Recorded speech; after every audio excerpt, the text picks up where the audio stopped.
Hey everybody, welcome back to Matthew Kelly Pottery. I hope you are doing well. Today we're talking about twisted mugs or twisted pots. I know earlier this year or late last year I talked about faceted bowls, which are very similar to these, but these twist a whole lot more than those bowls did.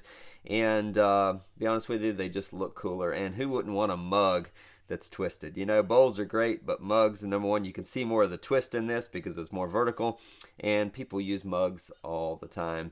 And so anyway, we're going to cover that. I had lots of questions on my Instagram about how I make the piece, how I do the handle. So I'm going to make a couple videos on this. This one today is going to be about how I throw the basic shape, facet it, and twist it. So let's go.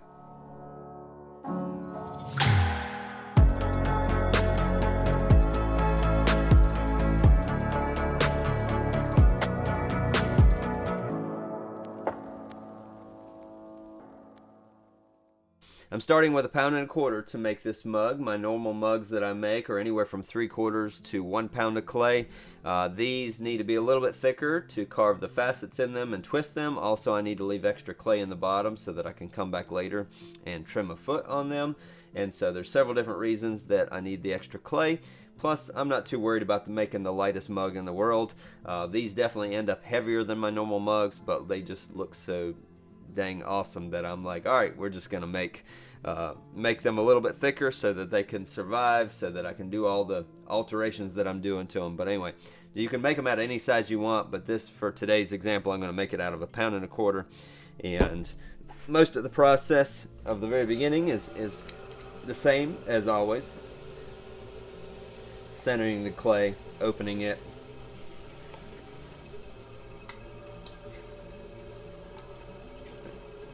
then I'm also doing the dual angle for this video, so I hope that helps with you guys, but I'm going to try to keep my head out of the way of the overhead camera.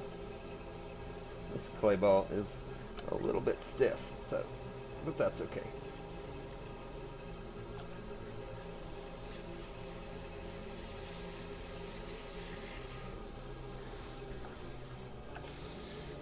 I learned a few things, just making the faceted bowls and then now making these mugs. I've learned a few different tips and tricks that I think will help. Some of those probably are going to change over time, but for now I've learned a few things that definitely help. Like I said, number one, I'm going to be carving a foot in these later, so I'm going to leave the bottom a little extra thick. So I've probably got a 1/2 inch there on the bottom, so I can get a nice healthy foot carved in the bottom of this. I'm not going to open this up real wide because my goal is to make a really tall, skinny cylinder that has some thickness to it.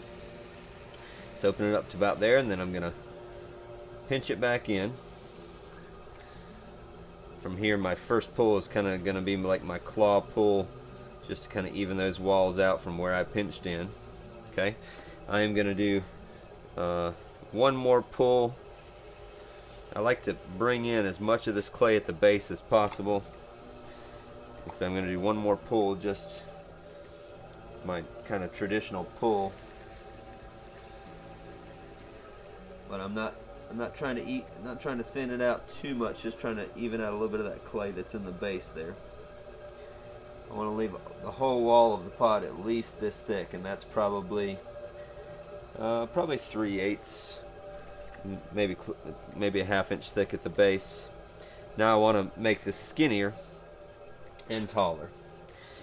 First, I'm going to use my rib to cut away this extra clay at the base, because all that's going to be cut away later, even if I don't cut it away now, so it's just easier to cut it away now. Start at the base and pinch in. This is it's a form of a pull, but I'm not really just moving that clay in and up without really thinning out the walls. If anything, they're getting a little bit thicker by doing this. The first faceted bowls and twisted mugs I made,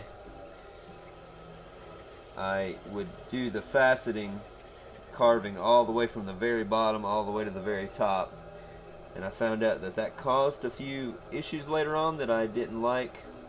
Number one, making the rim very uneven and easily it would tear easily when I was stretching it. So I like to leave extra thickness there at the top and also not carve my facets all the way up. Also, in making the foot later on, if I start my trimming all the way at the base, or my faceting all the way at the base, it also makes the trimming more difficult. So one of the first tips I'll give you is that when I get this really skinny, thick cylinder, I'm actually going to come up from the base, probably a good ½ inch, about the thickness that I left the base in the inside, and I'm actually just going to separate some of the clay there and push in, so that this clay here at the base is where I'm gonna later on form my foot from the trimming at that point there. Just gonna use my rib to kind of smooth up the whole outside here, all the way down to that point there. Okay, get all the excess water. I'm not too worried about if there's water on the inside, because I can get back to that here in just a minute.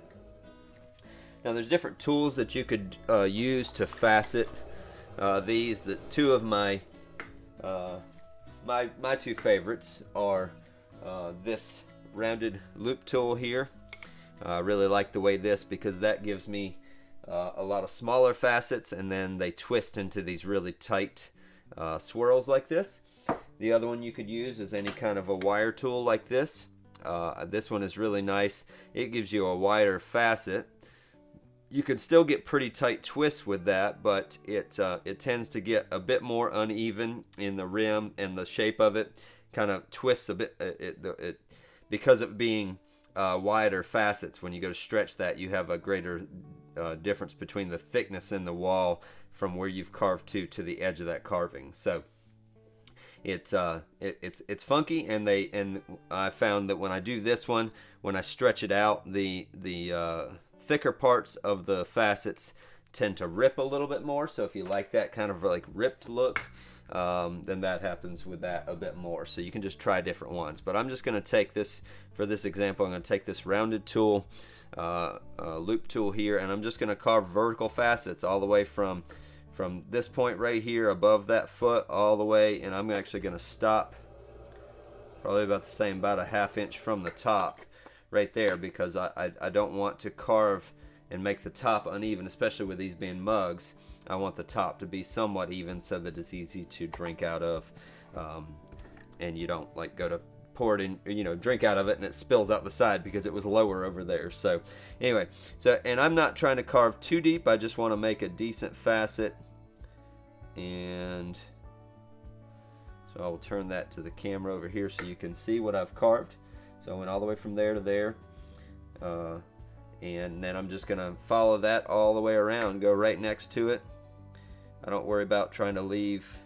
If you can leave a little bit of surface area in between them, or you can just carve them right one next to the other. I like to get a whole bunch of these facets carved into one piece, so I don't really leave much in between. Now obviously, if it's skinnier up here than it is down here, then you're going to have a little bit of space in between the facets down here, and sometimes there's a little bit of space at the very top where I pull away with the tool, so there's a little bit of that. But like I said, all that kind of gets twisted in, so you don't have to worry so much about that. I'm also probably carving a little bit deeper at the very bottom than I am when I get to the top, and I like to clean out this tool every time after I finish that. Try to get this excess clay out of the loop, because otherwise it actually will leave some of that behind on the next one that you carve and just kind of makes a mess. So clean it out pretty good in between each trim or facet that you carve. Alright, and then hopefully you end up somewhere in the range of doing them evenly, but also that's not that big of a deal either. I haven't actually tried this too much without smoothing these, but what I've been doing is after I do that, come with my sponge and smooth up because they're going to stretch out quite a bit as it is, so I like to come around with my sponge and smooth the edges. Just spin the wheel slowly and just kind of wipe up and get all those little burrs off the outside. Now from here, obviously I don't want to touch the outside with my hand, but I want to go on the inside and I want to stretch that out. And one of the motions I like to use is I'm stretching that, I'm I'm really going to use a lot of down pressure, and I kind of push in from the top and really push out and down, and so you're stretching that clay, but you're also forcing it down and really just forcing that clay to twist. But first I have to get a little bit of water on the inside. Just have to drip that down my fingers, and then I put my left hand on the inside and then just really aggressively push down. And then I want to, before I get too aggressive on that, I want to bring this top back in, because I gotta remember this is going to be a mug at the end. And so now I've got the basic shape already done, but I can twist that even more from here because I want to bellow that out. Add a little bit more water, like just run that water down my fingers and get it on the inside there. Alright, and from there, now I'm going to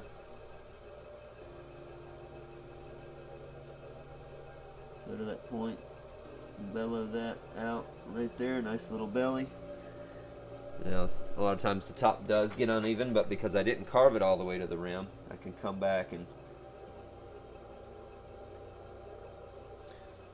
take that little top off, thin that rim out just a little bit so you got a really nice drinking rim. Go inside with the sponge and get the excess water out. And like I said, these are a bit thicker than a normal mug, but how many normal mugs look like that? Not very many. So there's the first one, and you can see there where I've started carving from is right above that, and this will give a nice even place to come back later as I trim that foot on it. Like I said, I'll just do that in the next video.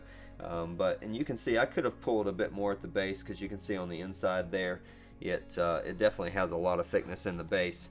But I also want to be able to use a lot of pressure as I'm stretching that from the inside so I can get that really nice swirl.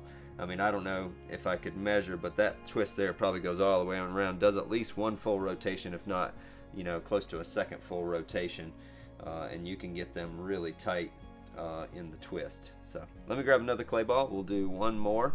Maybe I'll do one with the wider faceting tool to show you that one, and then we'll call it.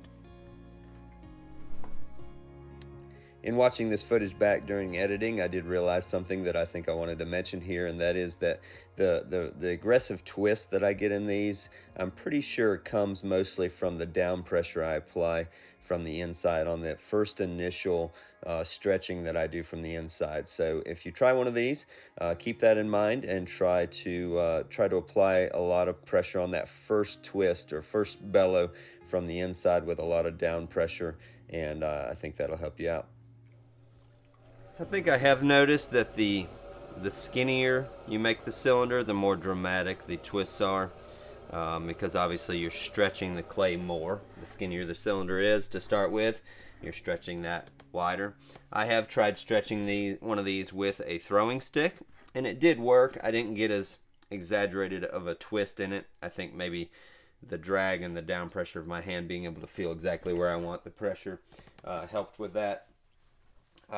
I mainly tried the throwing stick because I wanted to try to get the top not to widen out as much, because they were going to be mugs.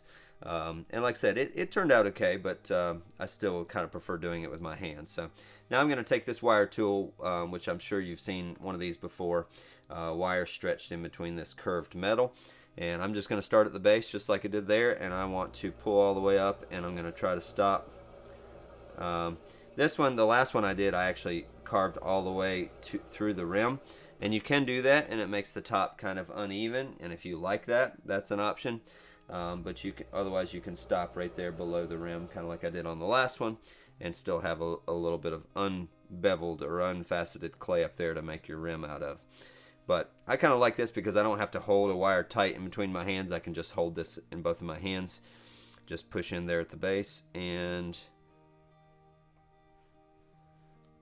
I like it when they fall away when I'm done. So you can see there what I've done, and I just try to get a similar width all the way up, go right next to that one, and start my next one. These wider facets are a bit harder to even out when you get to the end, because by the time you get to the end you may have a wider space than you plan to have. Also, just carving them, it's just harder to keep this steady. But then again too, these pots aren't meant to be your normal, like, perfectly thrown or wheel thrown pot. So kind of looking now, it looks like I've got room for 2 more facets. I like to kind of look ahead when I get near the end.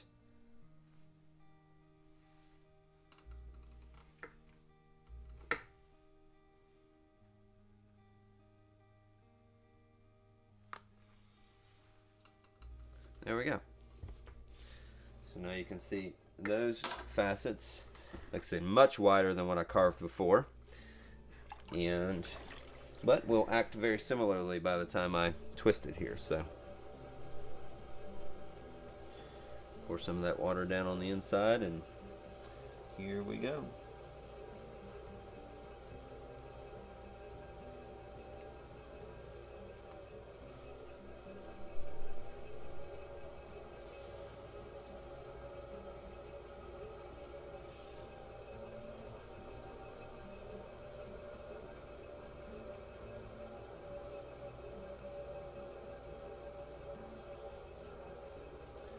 Decided to exaggerate the belly on that one a little bit more. You can see how uneven the top got on this one compared to the other one.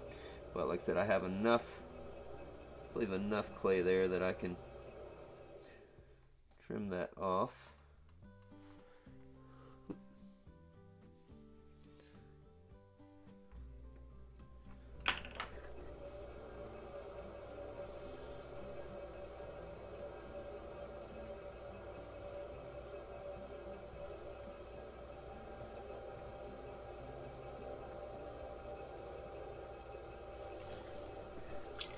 And these are not going to be very big mugs, but you know, you can make them out of more clay. I've done some out of 1.5 pounds, and those definitely worked.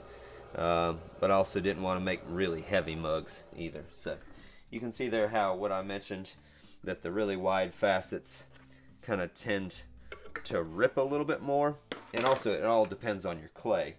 But you can see those facets there as they stretched, especially there at the base, the clay ripped a bit more. Which, you know, it's really kind of nice to embrace that rough kind of look, as long as you don't mess that up later moving the pot around. You kind of try to protect or preserve all that rusticness there, even as I trim the foot on the base there. So there's the wide facets, and there's the skinny ones. And like I said, just hope this helps, and I hope if you give it a shot, you know, let me know how it goes. I'd love to see, anybody can send me images through Instagram, on the messaging side of Instagram. If you give it a shot, I'd love to see what you come up with. And yeah, we'll be back again for another video on carving the foot, or cutting the foot on them, and then putting the handle on, because that's another task. That these handles that I put on these take even more time than my normal mug handles, but I really like the way those are turning out as well. And so thank you guys for being here, and we'll see you soon. Bye.